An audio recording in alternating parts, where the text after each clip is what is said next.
and welcome to this year's edition of the Prague Summer School on Discrete Mathematics. My name is Jan Hladký, and before we start with the first lecture in roughly 20 minutes time, let me say something about Prague Summer Schools on Discrete Mathematics in general and about the program for this year. I'm happy to welcome representatives of Charles University and of the Institute of Mathematics of the Czech Academy of Sciences. These are the two organizing bodies, and of the RSJ Foundation, which has been supporting the schools financially from the beginning in 2016. We will hear short messages from them in this session. Let me briefly say about the history of the school. Prague is a hub for discrete mathematics. There is a strong tradition in several fields such as structural graph theory, discrete geometry on the math side, and computational complexity on the CS side. So when we started these schools in 2016 with the aim to bring world-leading experts in discrete math to Prague to deliver lecture courses that would broaden horizons of students in Prague, as well as those that came to the school abroad. I would like to highlight the role of several grant schemes of Charles University, the Czech Academy of Sciences, and in particular of the RSJ Foundation, which allowed to cover travel expenses of many of these foreign students in previous editions of Prague Summer Schools.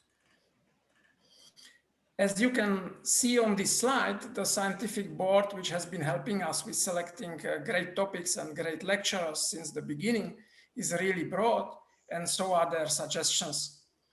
In particular, in the past, we had lecture courses which were more on the math side and more on the computer science side. I'm very much looking forward to the lecture series this year, which seem like a perfect mixture of math and computer science. This year's edition is very specific. Because of the coronavirus, we had moved the whole event online. We made this move quite early, already in May, but now it is clear that we would not have been able to organize it at all otherwise. There are obvious disadvantages. Many people find it harder to study without direct contact with others. And I think everyone will agree that meeting new people is the most fun part of doing research at any level. But that's what the situation currently is, and I think we should try to turn lemons into lemonade. So let's take this school as an opportunity to socially interact in a virtual way so that we can get as close as we can to the quality we are used to with physical conferences and schools. We will certainly need your help with this, and we are open to any suggestions from you during this week. And things we learn about this new format can perhaps be used even later when the coronavirus is under control to organize conferences in a way that is more environmentally sustainable and allows wider participation, including people with disabilities from regions with underfunded research or those who cannot travel because of families. Now, let me move on to the main subject of the school, which are the two lecture series. Subhash Khot will be talking about hardness of approximation, and Shayan Ovesgaran will be talking about the role of polynomials in algorithm design.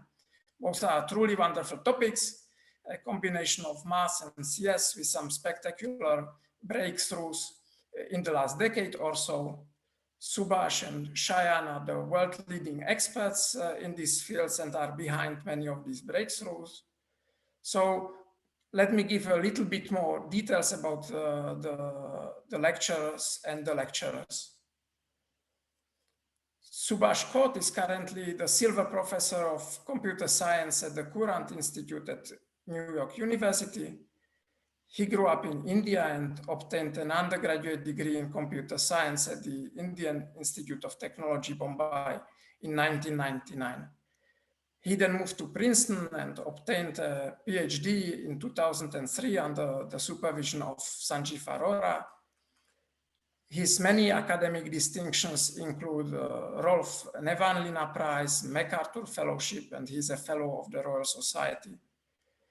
The title of his lecture series is Hardness of Approximation from the PCP theorem to the 2-to-2 games theorem, and will cover developments around the so-called unique games conjecture. The unique games conjecture is a problem that was proposed by Subhash by the time when he was a PhD student, which, if true, would have profound implications in the area of approximation algorithms. While the unique games conjecture is still open, Subhash, in a mammoth project with Irit Dinur, Guy Kidler, Dor Mitzer, and Muli Safra, proved a somewhat weaker statement, the so-called 2-to-2 games theorem, which is sufficient for these surprising applications in approximation algorithms in many instances. So we invite you to unmute yourself now and welcome Subhash Khot with applause.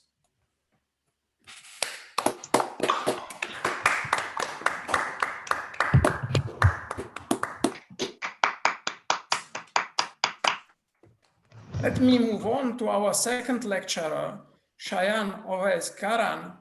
Shayan grew up in Iran, where he obtained his undergraduate degree at Sharif University in 2008. He then moved to Stanford for PhD studies and obtained his degree in 2013 under the supervision of Amin Saberi. After a postdoc at UC Berkeley, he joined the Department of Computer Science and Engineering at the University of Washington, where he is now an assistant professor. Shayan's academic distinctions include a Sloan Fellowship. He has been listed as a top 10 scientists to watch by Science News in 2016, which featured young scientists all across research areas. His papers won the best paper awards at Soda, Stock, and Fox, which are the most prestigious conferences in theoretical computer science. On a high level, the subject of his lecture course or lecture series entitled Polynomial Paradigm in Algorithm Design is in some sense dual to that of Subhash Khot.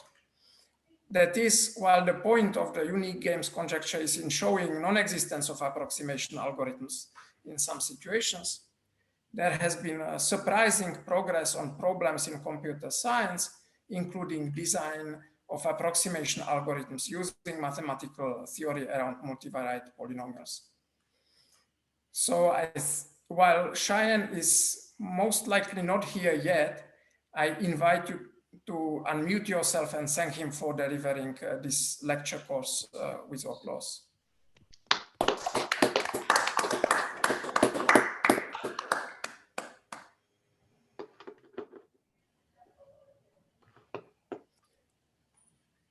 Before we get to technical details, it is my pleasure to pass this virtual floor to Jiří Zgal, the Vice Dean for Computer Science at Charles University. So Jiří, please. Hello, welcome everybody. There's nothing much that I want to say. It's a great pleasure for me to start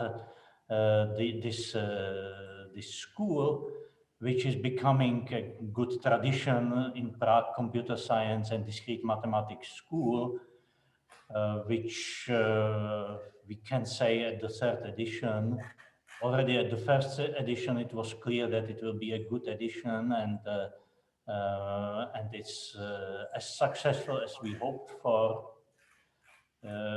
It's, of course, as Jan said, much better if people can meet in person.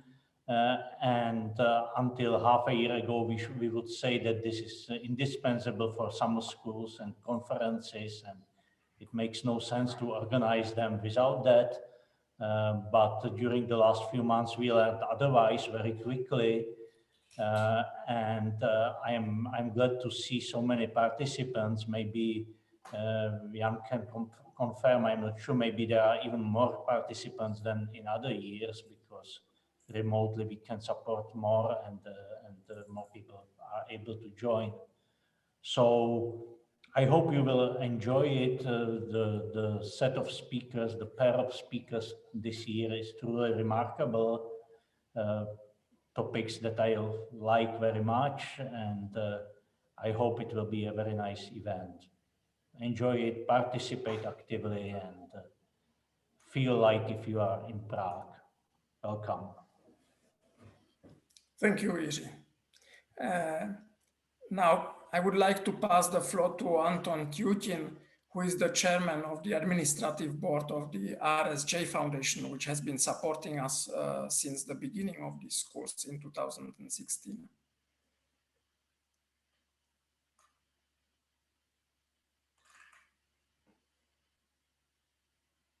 Anton, can you hear me? Okay, I hope you can hear me. Hello to everybody. Thank you, Jan, for invitation. We are very happy to support this summer school. Actually, we are proud to be a long-time supporter of the Faculty of Physics and Mathematics of Charles University. Actually, the core team of us at RSJ are graduates of the faculty. So no surprise, we are happy to support the faculty.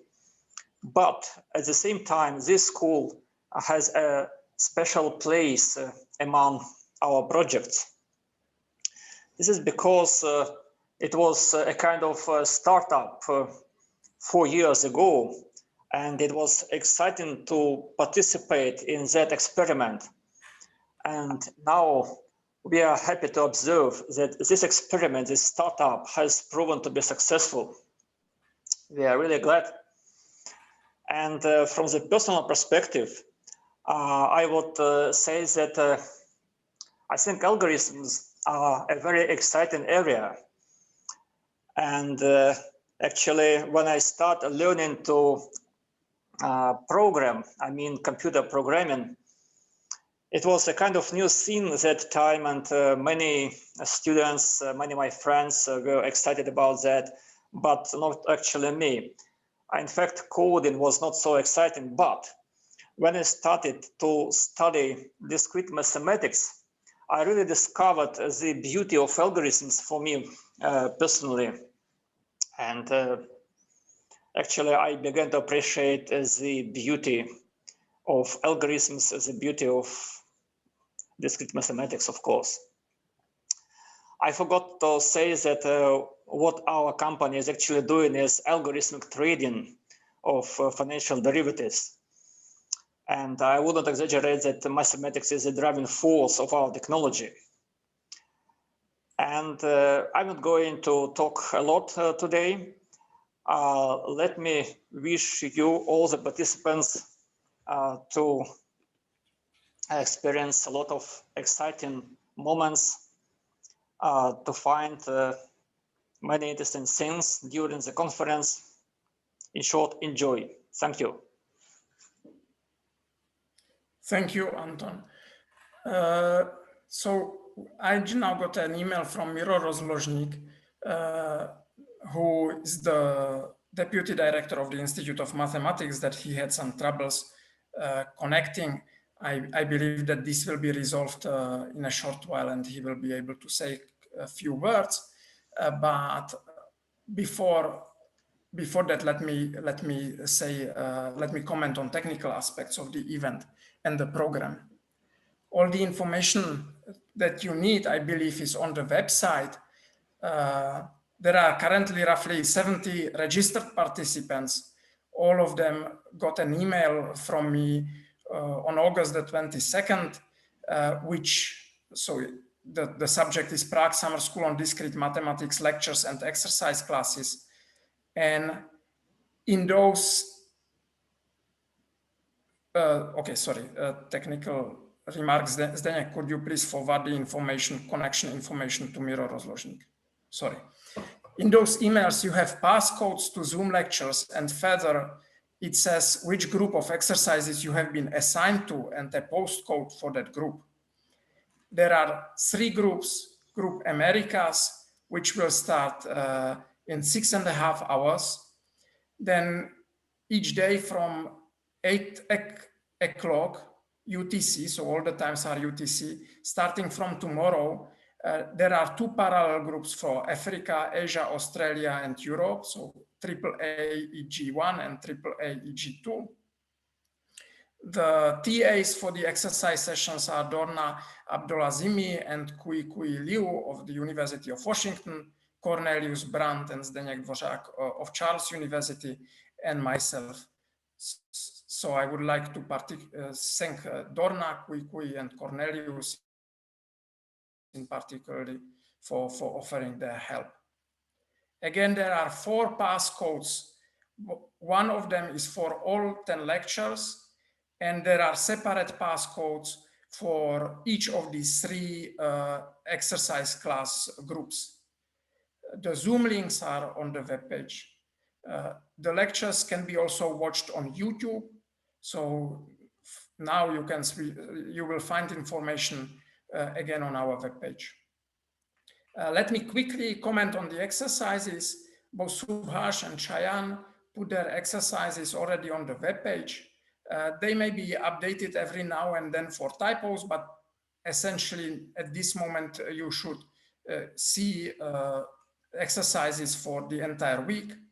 And we would ask you to submit solutions to these exercises one prior to your exercise session in a way we described in the email I sent on Saturday. Please follow the format suggested in that email because it will be a lot of emails and difficult to organize otherwise. Last, let me mention that we set up an online discussion forum. All of the information is again on our website. I think I have some information here. So I would very much encourage you to use it. If you have any questions, if there is a part you don't understand, or you found a better, semi-definite program for the Gumans-Williamson problem that would give approximation factor 0.99, go to the forum, post it there, and we hope that this way we can generate some discussion, either on the forum or you can set up Skype meetings with other participants there. So please go to the forum regularly, ask questions, post replies. Again, we have great lecturers, great topics, but the success of the school will not depend only on them. The forum is open to everyone, not only registered participants. Please contact me or Zdeněk Dvořák, who is the other organizer, in case you have any questions. So that's all from my side. Let me try to connect with Miro Rozložník.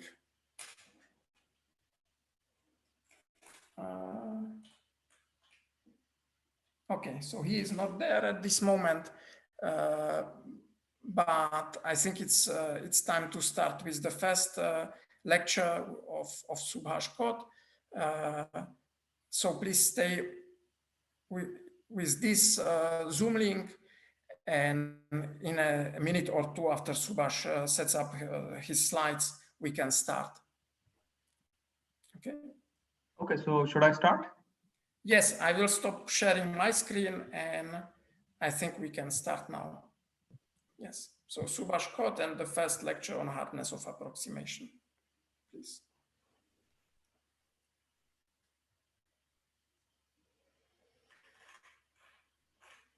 So you see the slides, right? Yes, we do. Oh, okay.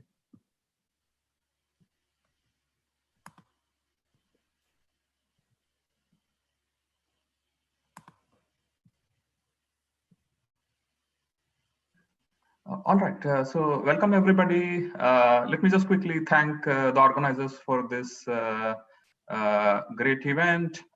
And you hear me properly, right? Yes. Okay, good. Yeah, so 20 years ago, I did visit Prague, and that was the first European city that I visited.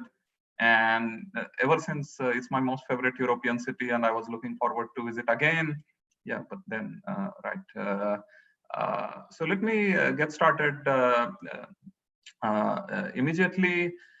So I had a choice either to go very slow and then everybody would be with me, but then I wouldn't cover much. And the second choice being go super fast, maybe lose half of the class, but then I will cover a lot. So I made actually a rather unusual choice for me. Now I will choose the second one. I will go fast, but then all the notes are online and the talks are recorded, I believe. So you can certainly go back and revise if you want. But then the advantage would be that in 5 lectures, you would sort of would be in very good shape in terms of understanding what this area is about. Okay? And I'm going to mostly use these slides, and maybe once, maybe twice during the lecture, if I need to write something, which is unlikely, then I do have the iPad screen to write on it. And my impression is that the number of participants is so large that maybe it would be infeasible for somebody to ask a question. Yeah, but I suppose if somebody does have a pressing question, you can unmute yourself and ask. Okay, so let me get quickly started. So this topic. Okay.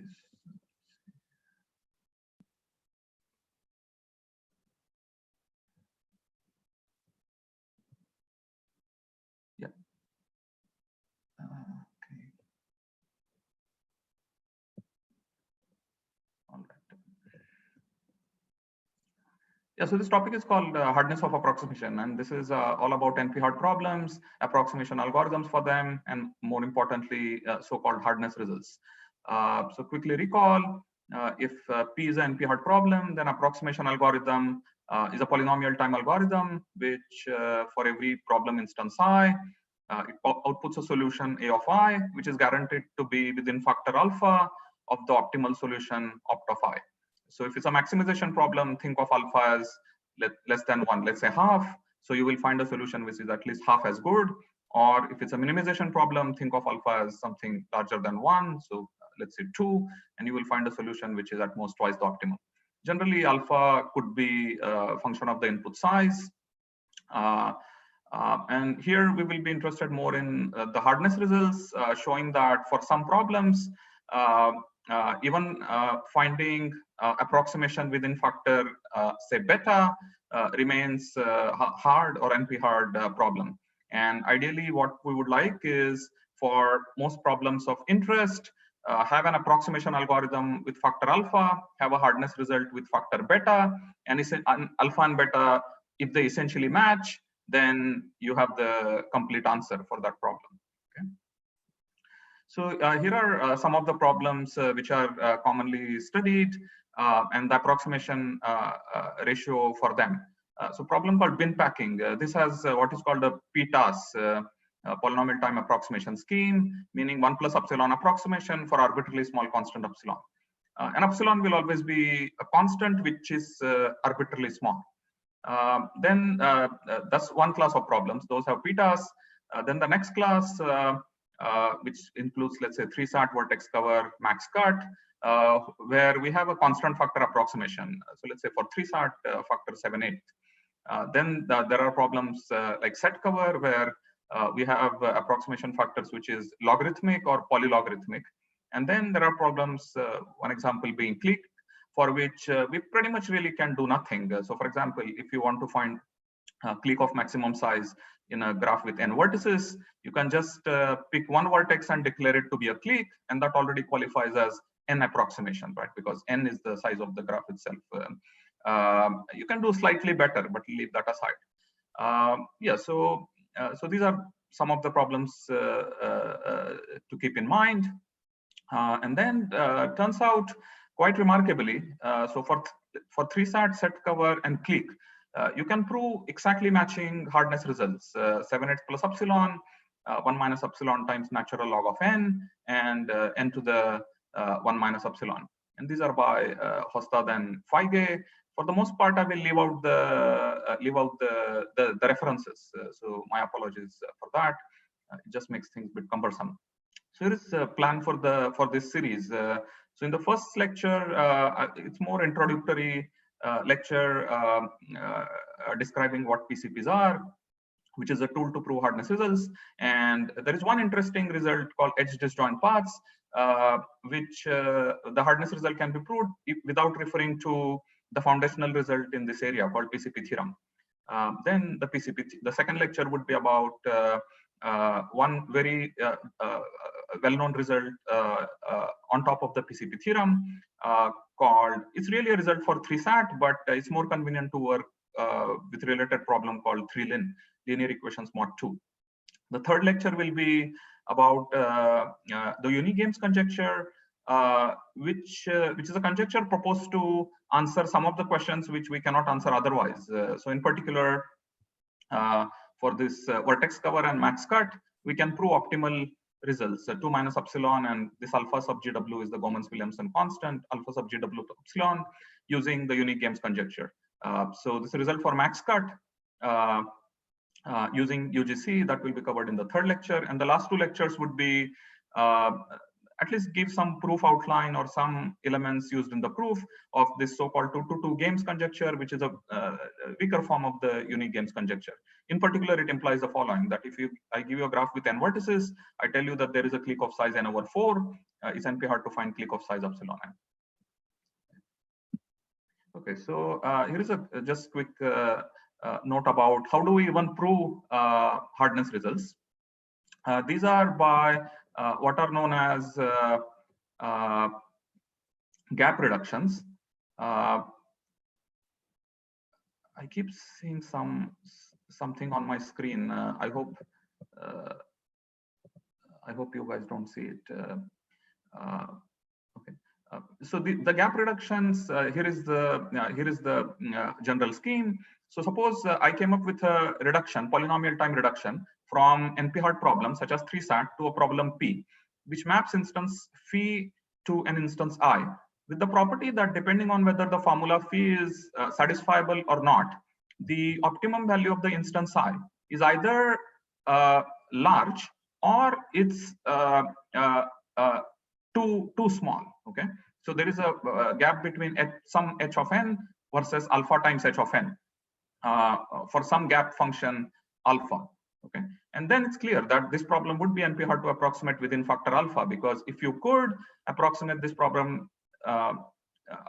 within factor alpha, you would be able to distinguish between these 2 cases, which then amounts to distinguishing whether the formula is satisfiable or not, which is the NP hard problem, right? So all hardness of approximation results are, at the end of the day, are simply such so-called gap reductions. So piece of notation, this problem of distinguishing whether optimum is either high or it's bounded away from that within factor alpha, this is called a gap problem. So we are simply giving a reduction from, say, 3-SAT to the gap problem. So here is a pictorial notation. So 3-SAT itself, the original problem that you start with, there are either yes instances or no instances, and this is just the simple straight boundary. But then the reduction produces this gap, right? So here the instances are either have high optimum or low optimum, right? And you are guaranteed that the instance I is either here or here. It's not somewhere in between. Okay, and this is how all hardness results are proved. So here is a very simple example, just to make it a point. So here, let's show that the problem TSP, traveling salesperson, where you have a graph, complete graph, and there are weights on the edges, and the goal is to find 2 of minimum size. So let's show that this problem is hard to approximate within factor 5. Okay. So now I pick my NP-hard problem of choice. Here it's convenient to use the Hamiltonian cycle problem. Right here, you just have a graph with no weights, and the goal is to decide whether there is a Hamiltonian cycle, the tool. And now from this, I construct instances of this weighted edge TSP, where every edge which was present in the original graph G, so the G is the original graph, K is this new complete graph with weights, right? So all the original edges get a weight of 1, and those which are non-edges, they get very large weight, let's say 5 times n for the sake of argument. And that's it, that's my reduction. Okay. Now, it's clear that in the yes case, meaning if this graph does have a Hamiltonian cycle, then the same cycle here counts as a tour of weight or length n, right? Because all of them got weight of 1 unit. On the other hand, if this graph had no Hamiltonian cycle, then any tour here must contain a non-edge, but that itself will contribute 5 times n to the total weight. And therefore, here the optimum must be at least 5n, right? So depending on whether G is Hamiltonian or not, the optimum here is either n or way too far from that, so at least 5 times n. And that shows that this is this problem, TSP, is hard to approximate within factor 5. Okay. But this is a very trivial example, but this makes the point. Okay, so here is a more interesting example called edge disjoint paths. So here you are given a directed graph G, and you are given pairs of vertices S1 T1 up to S sub m T sub n, and the goal is to find paths between Si to Ti. Right? So path between S1 to T1, S2 to T2, and so on, if possible, for as many pairs as possible. And all these paths that you found, they must be disjoint. Okay. So find maximum number of SI-TI pairs which can be connected by edge disjoint paths. Okay. So that's the problem. And this has a pretty nice and clever hardness of approximation result. That it's hard to approximate this problem within a factor which is it's in fact a factor is a function of the number of edges. So number of edges to the half minus epsilon. And quite remarkably, this result is tight or optimal, meaning there is indeed an approximation algorithm, which is not of our concern here. So I'm not going to talk about that. But there is an algorithm whose approximation ratio is number of edges to the 1/2. Okay. But let's look at the hardness reduction. And here it's convenient to reduce from a problem known as 2 edge disjoint paths. And this is known to be NP-hard problem, so you can trust me on this. And it's the same problem except that I only got 2 pairs, x1, y1 and x2, y2. So call the graph G and 2 pairs. And the question is, can you connect x1 to y1 and x2 to y2 using 2 disjoint paths? Okay, and this is known to be NP-hard. Now from this, I take this NP-hard problem to EDP and then reduce it to EDP. Okay, the edge disjoint path. So let G be the instance of 2 EDP with pairs x1, y1, x2, y2. And here is my reduction, which appears in the picture. I take S1, S2, Sn as the source vertices, and then T1, T2 up to Tn as the so-called sink vertices, right? And the goal is to connect S1 to T1, S2 to T2 up to S sub n to T sub n. Okay, so I have n pairs, these source sink pairs. And these paths are roughly as shown, right? You just connect in this manner. And then you make this following additional construction that at every intersection point of this grid, you replace that intersection point by the copy of this graph G, which is the instance of 2 EDP, right? And then, of course, you remove this intersection point and identify as shown, right? The vertical direction with the points x1, y1, the horizontal direction with point x2, y2. Okay, and that's it. This is my final directed graph, call it H. Okay, and now I'm going to analyze the optimum of H. Now, in the yes case, meaning if the graph G is a 2 EDP, meaning there are disjoint paths from x1 to y1 to x2 to y2, I claim that you can connect all n pairs, S1 to T1 up to S sub n to T sub n. And that's sort of obvious. You just do exactly what you are supposed to do. But within this copy, you route x1 to y1 and x2 to y2, right? And then everything is good. So you can connect all n pairs. On the other hand, in the no case, I'm not going to do the full analysis, but at least morally speaking, your only choice is to connect as you are supposed to connect. But then within that local copy, if you try to connect any 2 pairs, Si to Ti and Sj to Tj, within that intersection, copy at that intersection, you are not able to connect x1 to y1 and x2 to y2, right? Because it's no instance of 2 EDP. So pretty much you can only connect 1 pair. And then that gives you a huge gap, n versus 1. And then you have to set up some parameters to express the hardness factor as a function of the number of edges, and you get the result. So let me skip these minor details. Okay. Yeah, so these are the results you can prove even without using the PCP theorem. But then until early 90s, it was a huge question. What about this many problems like 3-sat vertex cover, max cut, set cover, pretty much all the problems that we like. And prior to this foundational result called PCP theorem, it could have been possible that all of them have PTAS, meaning 1 plus epsilon approximation. But then the PCP theorem ruled this out and showed that for all these problems, I mean, they fall into some class called max SNP hard problems. Let me skip that definition. But for all these problems, there's some threshold alpha naught strictly bounded away from 1 that these problems are NP hard to approximate within a factor which is beyond alpha naught. Okay, and of course this alpha naught it will vary. It would depend on the problem. And here is a statement of the PCP theorem. So PCP stands for probabilistically checkable proofs.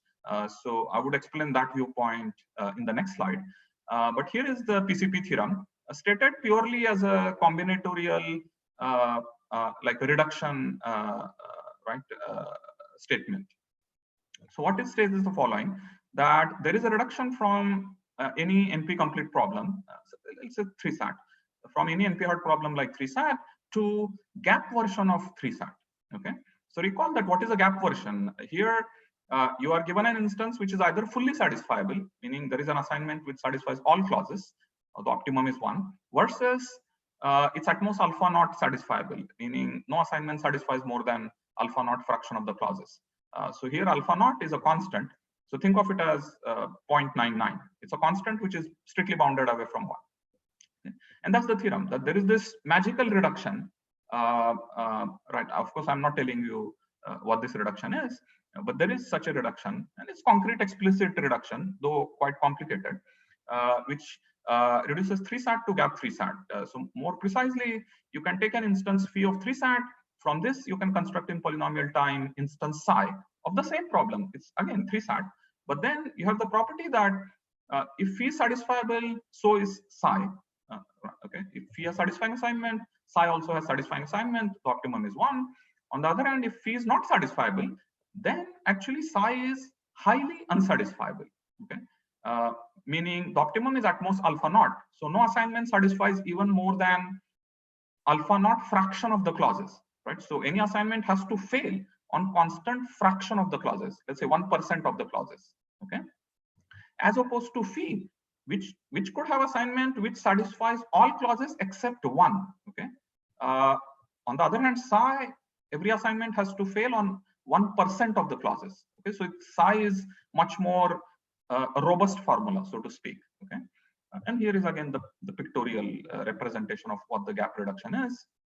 And again, to say the same, depending on whether phi is satisfiable or not, psi is either satisfiable or highly unsatisfiable. Okay, so that's the PCP theorem. Now, turns out the PCP theorem, it has other way of stating the same theorem, and this is from the probabilistic checking viewpoint. Okay, so let me quickly recall what proof checking is to begin with, as it is used to define the class NP. Yeah, okay. So to recall, NP is precisely the class of languages L that have membership proofs that can be checked in deterministic polynomial time. Okay. More precisely, let X be input of length n, and of course the NP problem or question is whether this input X is in the language L or not. Okay. And then there is a proof or a bit string of polynomial length, call it pi, and this is a proof or supposed proof claiming to prove or show that the input X is indeed in the language L. Okay. And then there is a verifier V, and the verifier is deterministic polynomial time, which can read the input X, read the proof pi, run for polynomial time, and then accepts or rejects. Okay, that's the verifier's decision whether verifier believes that whether pi is indeed correct proof or not, showing that the input X is in the language. Okay, right. And then we have the two properties called completeness and soundness. So completeness refers to the case when the input is in the language. Soundness refers to the case when input X is not in the language. And you have the property that if X is in L, then there exists some proof pi, which the verifier accepts. And if X is not in L, then that's the soundness. That no matter what the proof pi is, the verifier rejects. Okay? And in fact, NP is exactly the class of languages for there is such a verifier. Okay? So this I'm assuming that everybody knows this, right? So just to quickly recall. Now, just as a sake of illustration, you could take the language to be 3-sat, and the proof pi could be the supposed satisfying assignment to the 3-sat formula. You could take L to be the Hamiltonian cycle, and the proof pi could be that the actual Hamiltonian cycle. Okay? And it's like a tautological that these are problems in NP, right? According to this model. So this is the standard view of NP. On the other hand, the PCP theorem, so this was discovered in early 90s, building on a lot of prior work on proof checking and coming from cryptography, interactive proofs. There is a whole enormous body of work on that. And generally speaking, in this course, what I'm covering in this course is really 30 years of work, which builds on probably another 10-15 of years of work before that. So it's really, if you put the whole thing together, it's enormous amount of work. And especially in the last 10 or 15 years, there is a rather serious amount of even pure mathematics which has gone into this. Right. So, but my goal is at least to give you some sense of this whole area, and hopefully, I will cover enough that you might actually start feeling that you are getting the hang of it, and you feel some control over the material. Okay, so here's the PCP theorem expressed as something about proof checking. So what it now says is that every NP language, it has a verifier, and now the verifier is probabilistic, randomized, with the following model. Firstly, the verifier uses only log and random bits on inputs of length n. It makes only constant number of queries to the proof. Okay, and this is important. So the verifier is not allowed now to read the entire proof. The verifier can only look at some constant number of bits in the proof. You can even say 25 bits for the sake of concreteness. And then it has completeness 1, also referred to as perfect completeness, and soundness of, let's say, at most 1/2. So I will say what this means. So just to describe the model, again, you have the input of length n. There is this proof pi, which is supposed to show that the input X is in the language. Now, the verifier is probabilistic. So the verifier certainly reads the input X in its entirety. And then is probabilistic. So it tosses sequence of random bits, but only call the sequence of random bits tau. So it's sequence of log and random bits. And then depending on the input and the random string tau, it says, okay, I'm going to look at location number I sub 1, I sub 2 up to I sub q in the proof. Right? So these are just indices or locations in this polynomial size proof. Okay, and these depend on tau, of course. And the verifier also comes up with an a priorily agreed upon predicate called c sub tau.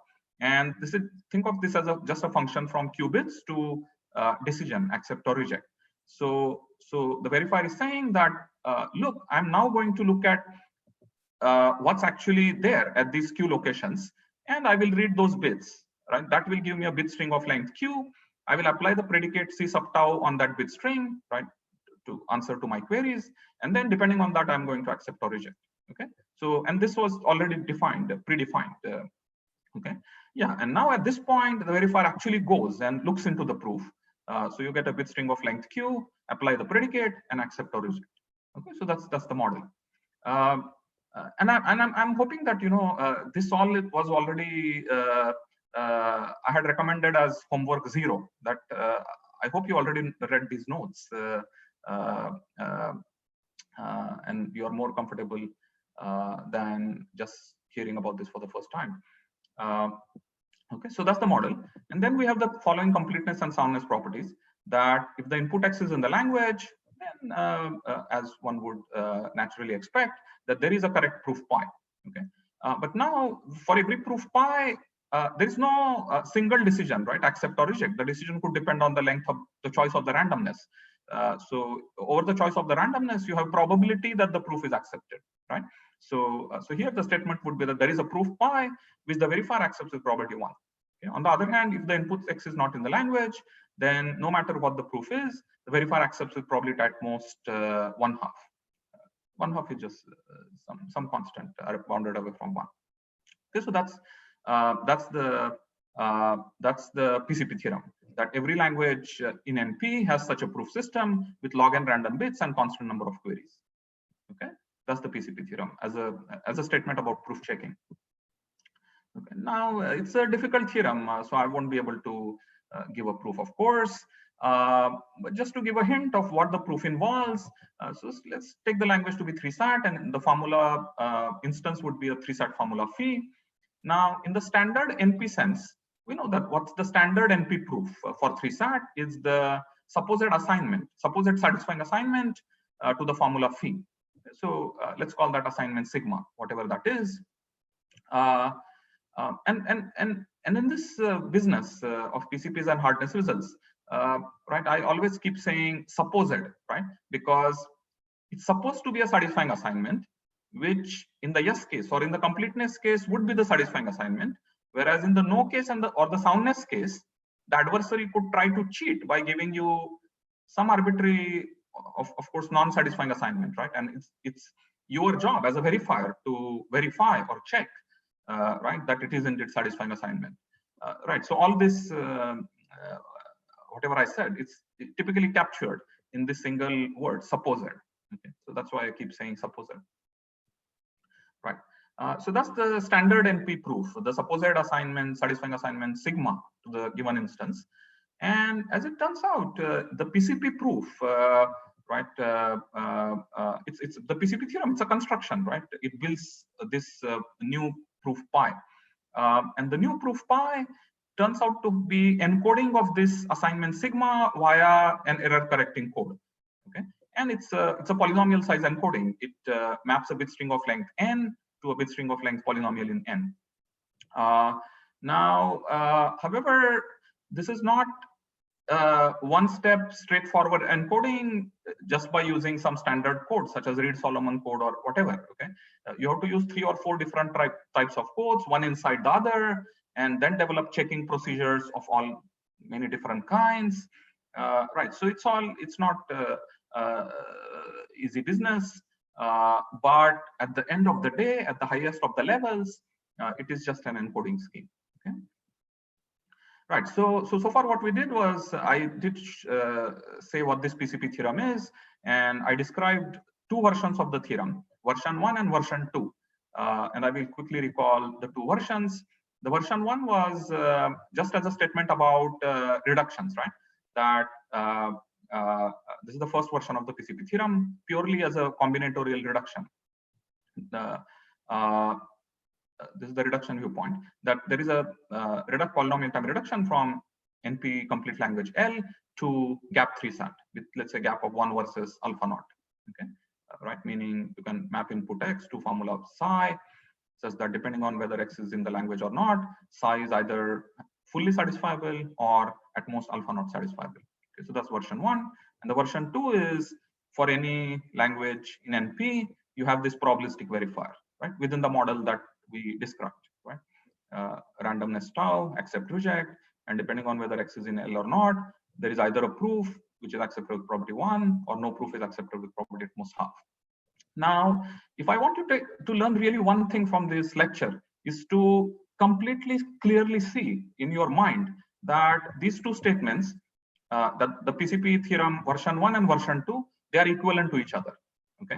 And I really urge you to, go home and completely have clear view in your mind why these 2 are equivalent, because the entire the rest of the course is somehow going to build on this equivalence, in the sense that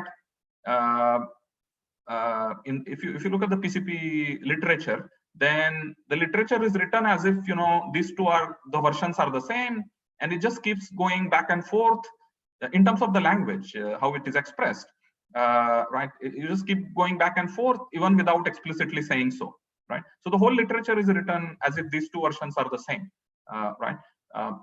So unless you internalize this really in a really clear manner, yeah, it would make it really difficult to follow the rest of the lectures or to read the literature. So I really urge you to see that these two are just equivalent. So we will provide a proof next.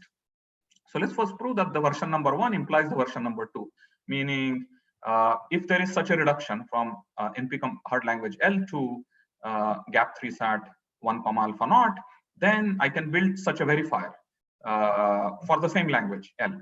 Okay, and this actually turns out to be the very easy direction. So what you simply do is you want to build a verifier for the language L. So you say, I mean, imagine that you are talking to this adversary, right? Who is trying to give you this proof, this supposed proof, and you put yourself in the position of the verifier. Okay, right. So you say tell this adversary, look, both of us know that there is this polynomial reduction from the language L to gap 3 sat, right? So let's forget about the input X. And instead, from X, using this reduction, build the formula psi. Okay, and we might as well work with psi now. Okay, and now you as a verifier, you can make this demand to the adversary or the prover that give me as a proof pi the supposed satisfying assignment to psi. Okay, and that's the trick. That's it. Okay, so use this reduction to construct psi given input X, and then the proof pi would be the supposed satisfying assignment to the formula psi. Okay, and now you as a verifier, all you do is so psi is a 3 sat formula, right? So it has polynomially many clauses. All you do is pick one of the clauses at random, and that's where the choice of randomness is. You just use the randomness to pick one of the clauses, and then check that whether that clause is satisfied given the assignment, right? And since you only need to check that one particular clause, you only need to read the 3 bits which appear in that clause, right? So you would make only 3 queries to the proof. Okay, and that's it. That's all this whole proof amounts to. Yeah, so I wrote it down just for your convenience. So given this NP language, we designed the following verifier. We use this reduction to build the formula psi given input X, and psi is now instance of gap 3 sat, right? So it's either opt is 1 or it's at most alpha naught, depending on whether the input X is in the language or not. And then the pi would be supposed satisfying assignment to psi. The verifier simply consists of picking a random clause of psi. Let's say it has 3 variables, yi, yj, yk. You read the values of the 3 variables from the given assignment or the proof pi and accept if the clause is satisfied. So clearly you make only 3 queries to the proof. And of course use logarithmic randomness because these are polynomial time reductions. So number of clauses will be polynomial. And you hear the completeness and soundness properties, which are essentially tautological.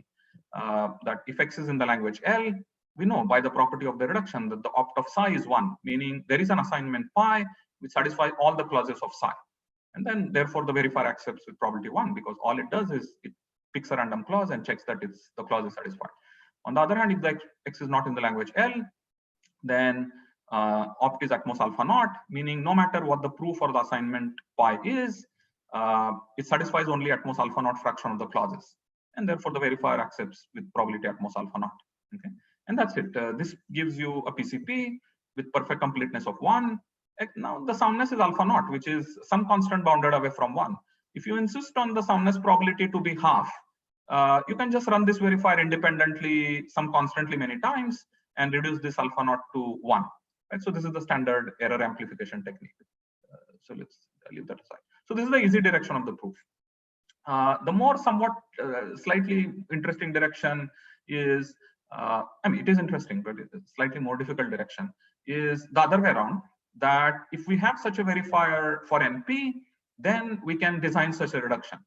Right, so this is the verifier for the language L, the probabilistic verifier. And now let's see that this gives us a reduction from the language L to gap 3 sat. Okay. Okay, and here is the key insight. So what we have this verifier, and the given input is X, and the insight is to think of this proof pi as an unknown proof. Okay, so you are the verifier, and think of this pi as an unknown proof, and somehow you are trying to figure out by yourself what this proof is. Okay, so it's an unknown proof pi, and a proof is just a sequence of bits. So it's really a sequence of polynomially many unknown bits, right? So call them y1, y2, y3, da, da, da, da, da. So these are unknown bits. So think of them as Boolean variables, right? Unknown Boolean variables. Now, of course, you don't know what the proof is, what the assignment to these variables is, but you don't know something about what this assignment ought to be, right? In some loose sense. So, for example, you know that if you fix a random string tau for the verifier, then you are going to look at q locations, I1, I2, IQ, read those bits, right? Y sub I1, Y sub I2 up to Y sub IQ, and then apply a predicate C sub tau to that, okay? And you know that if input X is in the language, this proof pi is accepted with probability 1, meaning for every random string tau, this constraint, so this is just a constraint, right? Constraint on these q bits. This constraint will be satisfied, okay? So what you can do is just write down this whole system of constraints, go over every possible random string tau, and write down this constraint. Okay, so it gives you a system of polynomially many constraints. And you get a actually computational problem where you have a bunch of variables, bunch of polynomially many constraints. And this is what is called a CSP, or constraint satisfaction problem. Okay, and so 3SAT is also a constraint satisfaction problem. It's just that the constraints happen to be of very specific kind, right? These are OR of 3 variables, possibly in negated form. So 3SAT is just a special case of CSP. So what this gives you is a reduction from the language L to general CSP. This is a Q-ary CSP because every CSP depends on Q variables. Or just to make sure that this is integer reduction, let's note that if the input X were in the language, we know that there is a proof pi which would be accepted with probability 1. And the pi proof would simply be assignment to these variables, right? So you are simply saying that there is an assignment to these variables which is accepted with probability 1. So opt of this CSP is 1. On the other hand, sorry, if the input is not in the language, no matter what the proof is or what the assignment is, the verifier accepts with probability at most half, right? So meaning the optimum of the CSP is at most half. Okay, and that's the reduction. You already reduced the language L to the gap version of this CSP, more general CSP problem. Okay, so what we have done is given a reduction from language L to this CSP, Q-ary CSP, mapping input X to call the instance of this CSP gamma. And we have this gap that depending on whether X is in the language or not, the optimum of this CSP is either 1 or it's at most half, right? And we are basically done, except that this is some Q-ary CSP, but suppose we insist on reduction to 3SAT, but then that's easy. It turns out that any CSP you can reduce further to 3SAT if you want, okay? Because any constraint on Q bits, the standard logic, right? That any constraint on Q bits, you can write equivalently as a collection of, let's say, at most 2 to the Q 3SAT clauses. Okay, so this is a standard logical fact, right? So given this, so you rewrite every constraint now as collection of 3SAT clauses, at most 2 to the Q of them. Okay, and that gives you reduction to 3SAT now, and we are done. And just to verify, if opt of this CSP was 1, then opt of psi will be 1, because you just wrote down a constraint as a logically equivalent collection of 2 to the Q clauses, right? So if the original constraint had a satisfying assignment, so does these all these clauses, little clauses.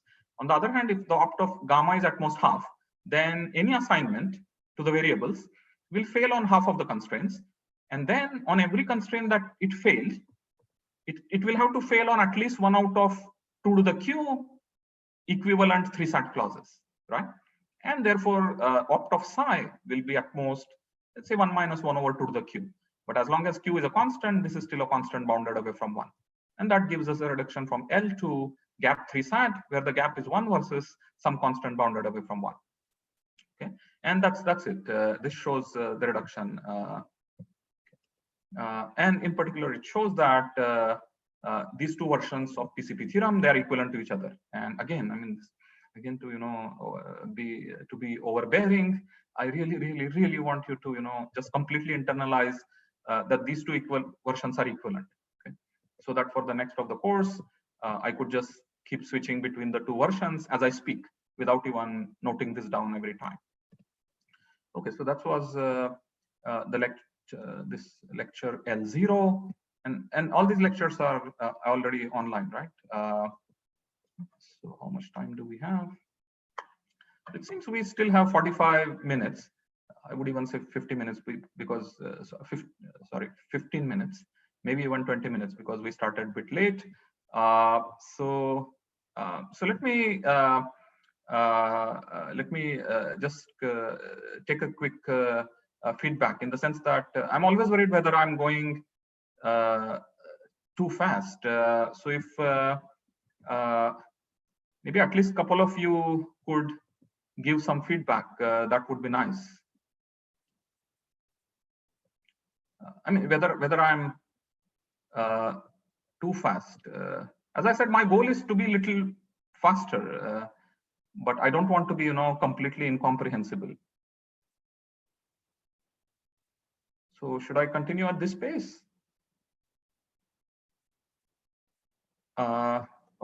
Sorry. Maybe.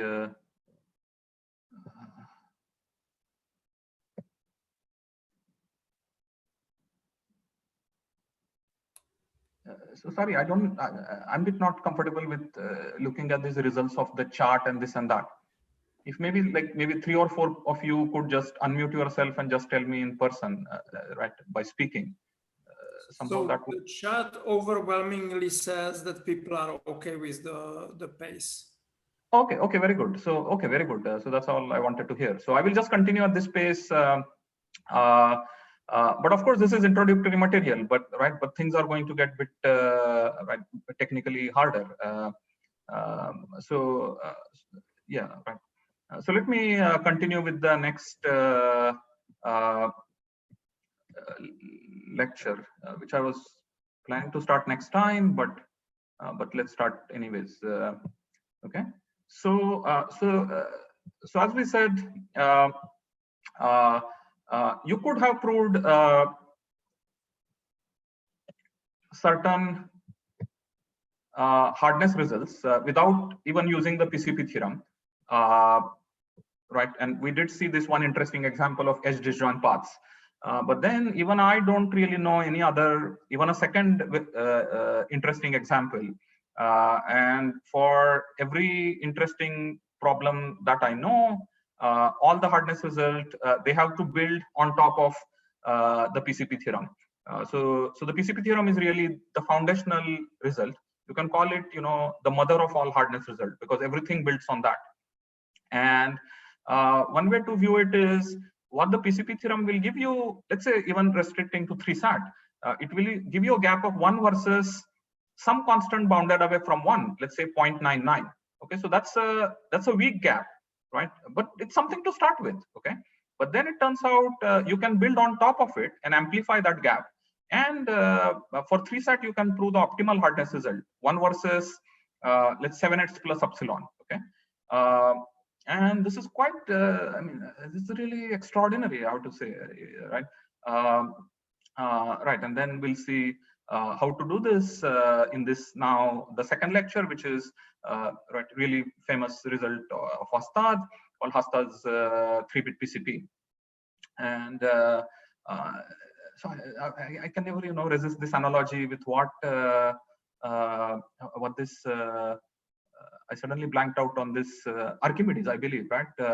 You give me a long enough lever, and then, right, with the proper fulcrum, and then I can use the enough leverage to even lift the earth, something to that effect, right? So it's something like that. I mean, so the PCP theorem gives you this this initial gap that you can start on, and then you can leverage it. Okay, and then prove really, really strong and in many cases optimal hardness results.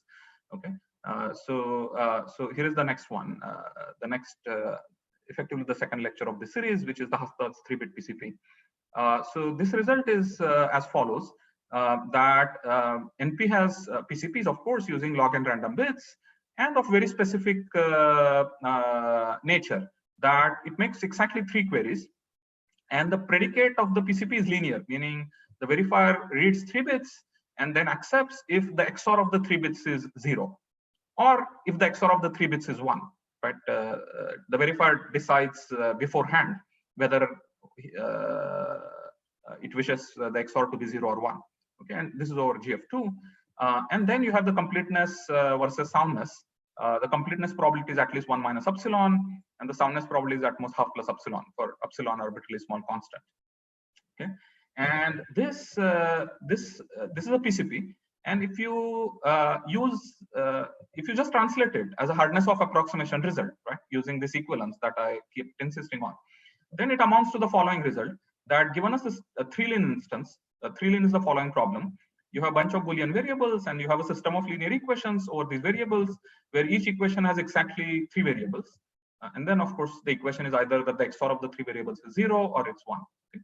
So given such a system, it's NP-hard to distinguish whether the optimum is at most 1 minus epsilon or the optimum is at most half plus epsilon. Okay? So there are 2 points here that, first of all, this half here that you can place, that's optimal, because you can always find an assignment which satisfies half of the equations, right? I mean, you can either take a random assignment and you satisfy half in expectation, or you assign either all the variables 0 or all the variables 1, and then you will satisfy either all the equations whose right hand side 0 or equations whose right hand side is 1, and then you can take better of the 2. Okay, so you can always do half, right? And then this is a truly remarkable result, that you cannot do better than this just half, which is trivial. That's the one point. And the second point is, here in the completeness probability, it's not quite 1, but it's 1 minus epsilon. Okay, this is called loss of perfect completeness or imperfect completeness, and in this case it is necessary. Okay, meaning if you want the predicate, PCP predicate, to be linear, or a hardness of approximation result for a linear system, then you must lose perfect completeness, because if the system had perfect completeness, meaning a fully satisfying assignment, then you could find the satisfying assignment using, say, Gaussian elimination, right? So the problem would not be NP-hard in that case to find good assignments. So this loss of perfect completeness is inherent. Okay, right, and this result is known as the 3-bit PCP, and so I won't show it, but it's very easy. I think it's one of the exercises. You can immediately reduce this 3. This gives 3-lin. You can reduce it to 3 sat and get a result of for 3 sat, which is 1 minus epsilon versus 7/8 plus epsilon. Okay, and for 3 sat you can do more work and even get perfect completeness if you want, right? But this more or less already essentially gives a result for 3 sat as well, which is one of the most remarkable achievements, right, in this area, of course, but even I think in the whole of theoretical computer science, right. Okay, so here is how this Hastad 3-bit PCP is proved. This is at the very highest of the levels. At the highest level, it's proved using combination of 2 modules. Okay, so the module on the right hand side, this is pure discrete math or pure combinatorics. Okay, and this amounts to a problem which is called dictatorship testing. And yeah, but then usually to get to dictatorship testing, at least for teaching or pedagogical purposes, it's nice to go through something called linearity testing. And this is essentially the following problem. I give you a Boolean function on the hypercube, and you want a testing primitive to test whether the function is linear or let's say dictator. I will come to that, what dictator is. And then this is in the sense of what is called property testing, meaning if it is indeed a linear or dictatorship function, your test should accept with probability 1 or close to 1. And if it's far from being linear or dictator, your test should accept with probability much away from 1. Okay, in this case, essentially half. But this is pure discrete math or using some very elementary Fourier analysis. And then that's the second module. And the first module is more, computer science-y, which you have to start with the PCP theorem, then build an instance of what problem called label cover, and then boost the hardness result for this problem called label cover using something called parallel repetition. Okay. Yeah, if I manage to, in the next 10 minutes, at least cover what's on the left, yeah, that would be a good achievement. And I recommend, in fact, it's supposed to be your homeworks or preparation before the course to read basics of Fourier analysis and even linearity and dictatorship testing. And I hope the notes are fairly, I guess, self-explanatory. So if you could take a look, that would really help. Right. Yeah, so now this label cover problem. Now, unfortunately, this is a very cumbersome, even to describe problem.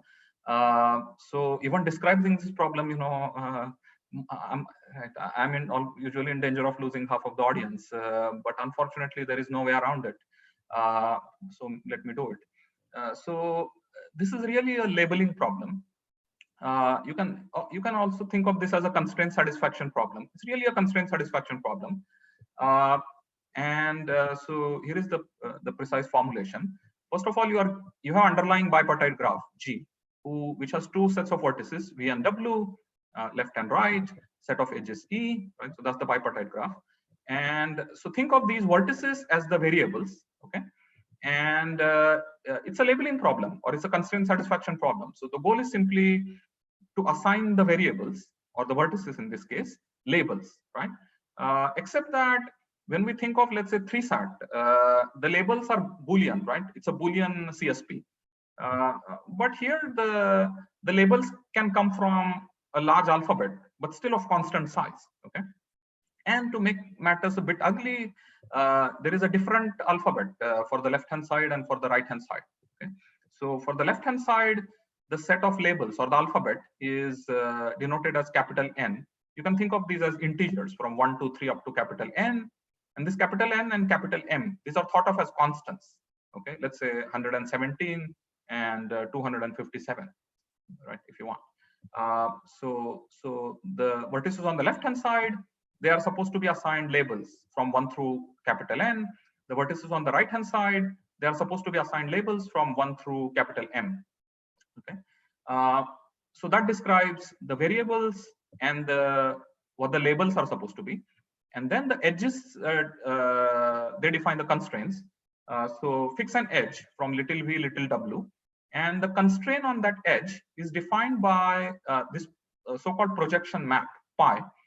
And when I say pi, there is this implicit dependence on the edge that I'm talking about, which is usually convenient to ignore just for notational convenience. So there is this projection pi. And this projection it's a map from integers 1 through m to integers 1 through n. And think of m as being significantly larger than n. So there is this map, right? And if you want to think of this as an onto map, right? For the sake of concreteness, let's say maybe you are mapping 300, set of size 300 to set of size 100, let's say, okay? And you can even assume it to be regular, that you are mapping, it's a 300 to 100 and it's 3 to 1, right? Yeah, you can assume all these nice properties if you want. Okay, so, and then the constraint is that, constraint defined by this map pi is that if you want to assign a label, some sigma to a vertex little w, then you must assign a label to the vertex v, which is pi of sigma, right? Okay, I hope that makes sense. So the labeling is simply a map from set of vertices w to the integers 1 through m, right? So every vertex on the right-hand side gets a label from a set of size capital M. Every vertex on the left-hand side gets a label from set of size capital N. So the labeling will be labeling to the left-hand side, which I use the same same notation, little l, for the labeling for both left and right side, right? So the labeling are these maps, and the labelings is said to satisfy an edge little v little w if the label of w maps to label of v according to this map pi. Okay, right, and that defines the problem. So it's a labeling problem or a CSP, constraint satisfaction problem. And as always, the goal is to find a labeling which satisfies maximum fraction of the edges, and whatever that maximum you could possibly do will be the optimum of this instance. Okay. Yeah, so I hope it's a bit fast, but this is what label cover is. And again, if another thing I had to urge you is to just stare at this definition, as long as you want, and just completely internalize what this definition is. Okay. Okay. Now it's very easy to show that this problem is NP-hard within some gap. Let's say gap of optimum being 1 versus some constant alpha bounded away from 1. Okay, say alpha equals 0.99 if you want. And you can, it's even enough to have labels of size, sets of size 2 and 7 to the left-hand side and to the right-hand side. Okay, and here is a reduction. Again, I will go through this very quickly. So here's a reduction from the PCP theorem, right, which gives a hardness result for gap 3 sat. So using PCP theorem, I know that gap 3 sat is hard. Let's say with a gap of 1 versus beta. Okay, so I'm using PCP theorem. And I construct an instance of label cover as follows. On the left-hand side, the vertices are simply the n variables, right, in this 3 sat instance. So the variables x1 through xn, the phi is the 3 sat formula. On the right-hand side, the vertices are simply the clauses, C1, C2 up to C sub m, and variables m clauses. Okay? And let's say the clause, typical clause C sub I has variables xi, xj, xj, xk, xl. And then the graph simply connects the clause C sub I to the 3 variables that it contains. Okay? So that's quite nice. That defines the bipartite graph. And you can assume all sorts of regularity properties, right? That's from the right-hand side is 3 regular, clearly. From the left-hand side, you can assume that, let's say, every variable occurs in exactly 5 clauses. And that would make that regular from that side as well. This all can be arranged, no big deal, so ignore that. Now the labels. Now it's clear what the labels to the left-hand side ought to be, right? These are just 0-1 assignments to these Boolean variables, right? Because that's what 3 sat is. So on the left-hand side, you just want to assign 0 or 1 to each vertex. Now for the right-hand side, it's slightly more tricky.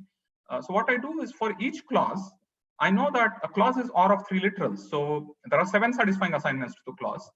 I number these assignments 1 to 1 by integers 1, 2, 3 up to 7 in whatever order. It doesn't matter so much.